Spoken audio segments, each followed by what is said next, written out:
زما پاکستانیانو ورونو وایي په دې سینټ کې یو بل راوړی دی چې وایي سینټ چیرمین ده به لکه مړه داسې په یو دنیا کې هم نه کېږي دا لکه دو چې کوم مرات ورکوي لکه دونه غریب ملک ته ګوره نب له د یهودیانو له لکه د یهودو له پیسې ایستل بیا د غیر مسلمو له پیسې ایستل بیا د مسلمان اسلامي جمهوریه پاکستان او بیا داسې شاهانه مرات ورکول نو ته چې خدماتو نه هیله لکه چې پخوا دا کوم بچیان تېر شوي دا هم داسې مرات نه لکه چې دا کوم د اوس سینټ چیرمن او د اسمبلی کې چې کوم ناست دي خلکو له چې دا کوم دو دا بلونه پاس کړه وره او پرون په پنجاب کې دا بل دغه کو دا چې وایي د پنجاب بجټ کې چې کوم غریب سړي پسې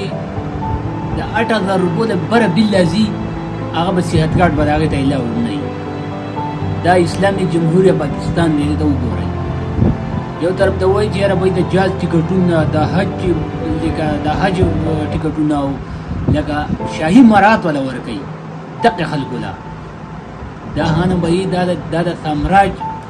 د سامراج والي دي دا ټول لکه چې هغه د په دې کیوبا کې د کوم ځای کې تېر شوی چې سامراج خلاف و نو زما پاکستانیان ورونو بھائی آینده الیکشن را روان دی او د دې سامراج دا کوم چې دا سامراج خلک د شاهي پروتوکول والا او شاهي دغه وخایي وایي د دې خلاف لاړ شي دا ملک خو د هغه قرضې اخلي او سبا یې زما استاده په ټیکسونو کې اخلي سبا خو به دغه نه وي وروره دغه دغه دي دا ټول انګلینډ ته امریکا ته سویس کاونډون لغه ته خپلې پیسې وباسي دلته خو د هغو صرف لکه قبرستان دي او کورونه دي یو کور دی نو د عمران خان چې څه وایي او څنګه نن سبا د جمهوریت اسلامي لګیا ده نو زما څونه هیله چې عمران خان لکه سپورټ یې پکار دی او رای ولې دوی خو نه راغواړي چې ماینس کې خو پته نه دی دا به دغه نګران حکومت کې پته لګي نو زما بیا پاکستاني قوم ته دغه دی چې بھائی د دې سامراج دا کوم خلک چې دا شاهي پروتوکول او شاهي دغه چې ولدو دا بلونه پاس کړه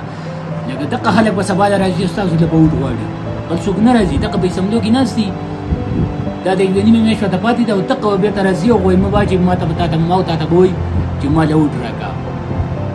او قرضې د ما ستا په سر باندې قرضې راځي او بیا به ما ورته ورکړو شاهي مرات به دوالي او ټیکس به زما ستا د یینې ده او زما ستا د سرمن نه به دا ټیکس وباسي او ورکوي به نو بھائی بس ته پاکستاني قوم به ته لکه اوس لږ ویښ شئ لکه وته پورې د 75%